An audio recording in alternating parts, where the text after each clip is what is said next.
சொன்னேன்ல அடிச்சு வருகிற எவ்வளோ பெரிய மீன் வருவார் சைஸு. இங்கே ராடன்றில் மீன் பிடிக்கிறதே பெருசாக நினைக்கிறாங்க. இது ஃப்ராகு பொம்மையெல்லாம் பார்த்தா அடிக்குது அவங்களுக்கு. இப்போ இந்த தவளை பொம்மையெல்லாம் போட்டு மீன் பிடிக்க முடியுமா அப்படின்னு கேட்குறாங்க. ஏன்ட்டு இன்னைக்கு காலைல ஒரு பெருசு என்ன பொம்மையை போட்டு விளாண்டுக்கிட்டு இருக்கியா அப்படின்றாரு. தலைவா நான் மீன் பிடிச்சிக்கிட்டு இருக்கேன் அப்படின்னு. மக்களே இது பார்த்தீங்கன்னா ரியல் வாரியோட பீக் ஃப்ராகு ரொம்பவே ரிசல்ட் இருக்கும் அப்படின்னாங்க. இதோட ரிசல்ட்டை நீங்களே பாருங்கள். இந்த ஃப்ராக் வந்துட்டு சூப்பராக இருக்கும் அப்படின்னு சொன்னாங்க. இது கொஞ்சம் ரேட்டு கூட வேறு.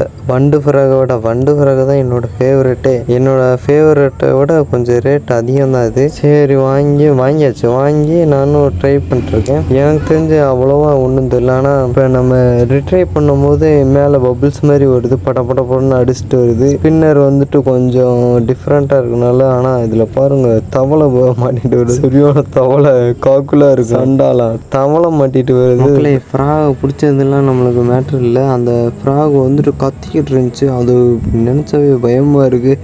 எப்படா நம்மளோட ஃப்ராகை வெளியே எடுக்க போகிறோன்னு ஒரிஜினல் ஃப்ராகு கூட ஃபைட் பண்ணி ரொம்ப கஷ்டமாகி போச்சு. எப்படியோ அதை வந்துட்டு எப்படியோ காலில் மிதித்து எடுத்து விட்டேன் மக்களே. அடுத்து அப்படியே நான் தாமரை குளத்துக்கு போயிட்டேன் மக்களே. வண்டு ஃப்ராகை போட்டு தான் போனேன். ஏன்னா பீக் ஃப்ராக் வந்துட்டு நம்மளுக்கு செட் ஆக மாட்டேன்னுச்சு. என்னன்னு தெரில, எனக்கு பிடிக்கல. வண்டு ஃப்ராகை நான் எடுத்துகிட்டு தாமரை குளத்துக்கு போயிட்டேன். அங்கே போய்ட்டு காஸ்டிங் மட்டும் நான் ரிட்ரீவ் பண்ணிட்டே இருந்தேன் மக்களே. ஓரளவுக்கு பொறுமையாக ரிட்ரீவ் பண்ணிட்டே இருந்தேன். ஏன்னா அங்கே ஃபுல்லாக தாமரைங்க தான். கொஞ்சம் கூட இடமே இல்லை மீன் எடுக்கிற மாதிரி. தாமரைக்குள்ளே வந்து மீன் எடுத்துச்சுன்னா ரொம்ப கஷ்டமாக இருக்கும். இப்போ பார்த்தீங்கன்னா ஒரு மீன் எடுத்துச்சு. ஃபுல்லாக நல்லா எடுக்கலை, சும்மா லைட்டாக அப்படின்னு ஒரு நக்கி விட்டு போயிடுச்சு. அடுத்து நான் வேற ஒரு இடத்துக்கு போயிட்டேன். அங்கே காஸ்டிங் பண்ணிட்டு இருக்கும்போது இங்கே வந்து மட்டார்னு அடிச்சு ஒரு மீன் 1 கிலோ இருக்கும். நல்ல சைஸான மீன். அந்த ஓரத்தில் ஒரு மட்டார்னு அடிச்சு நானும் போட்டு அந்த 1 கிலோ மீனை பிடிச்சே ஆகணுண்டா அப்படின்னு சொல்லிட்டு ட்ரை பண்ணிட்டுருந்தேன்.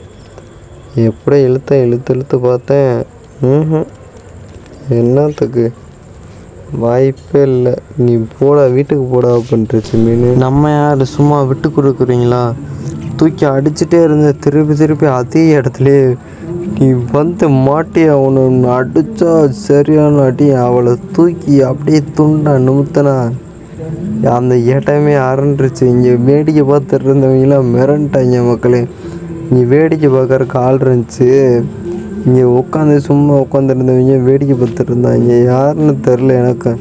தூக்கி அப்படியே நட்டமாக நிறுத்தின 1 கிலோ மீன் நட்டமாக ராடை நிறுத்தினு அப்படியே ராடு வளையுது. அவங்க பார்த்துட்டு அப்படியே செதறாங்க. என்னடா அப்படின்னு ஏதோ லக்கில் பிடிச்சிட்டேன் போல் அப்படி இப்படின்னு. ப்ரோ நான் டெய்லி இந்த மாதிரி தான் பிடிச்சிட்ருக்கேன் அப்படின்னு அவங்க மிரண்டு வந்து பார்த்துட்டு இருந்தாங்க.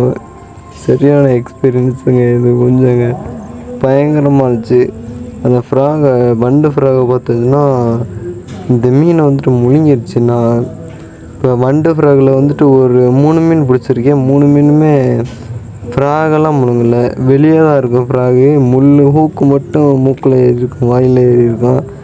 இது பார்த்தீங்கன்னா ஃபுல்லாகவே முழுங்கிருச்சு. நல்ல சைஸான மீன். இந்த அளவு மீன்லாம் வண்டு ஃப்ராகெல்லாம் பிடிக்கல நான் இது வரைக்கும். இப்போ ஃபுல்லாக சூப்பராக இருக்குது. ரிவ்யூ சொல்கிறேன் கேட்டுக்கோங்க. வண்டு ஃப்ராக் வந்து நல்லா இருக்குது, சூப்பராக இருக்குது, பிடிச்சிட்டேன். அப்புறம் அந்த எடுக்கிறதுக்கு வந்து பிளேயர் மாதிரி ஒன்று நான் ரெடி பண்ணியிருந்தேன். அதை போட்டு தான் நான் எடுத்துக்கிட்டு இருந்தேன்.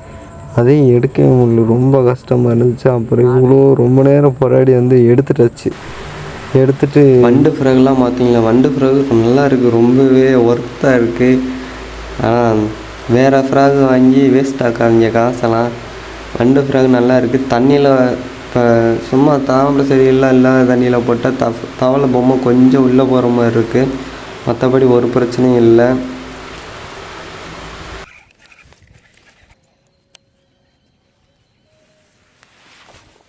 மக்களை இந்த வாய்ஸ் ஓவர் வந்துட்டு தூங்கி எந்திரிச்சு கொடுக்குறேன். இப்போ போதை தெளிந்துருச்சு ஓரளவுக்கு. திருப்பியும் போட்டு காஸ்டிங் பண்ணிட்டு இருந்தேன் மக்களே. ஒரு ஸ்பாட் எடுத்தேன், ஒரு அந்த இடத்துல மீன் அடிச்சுக்கிட்டு கிடந்துச்சு.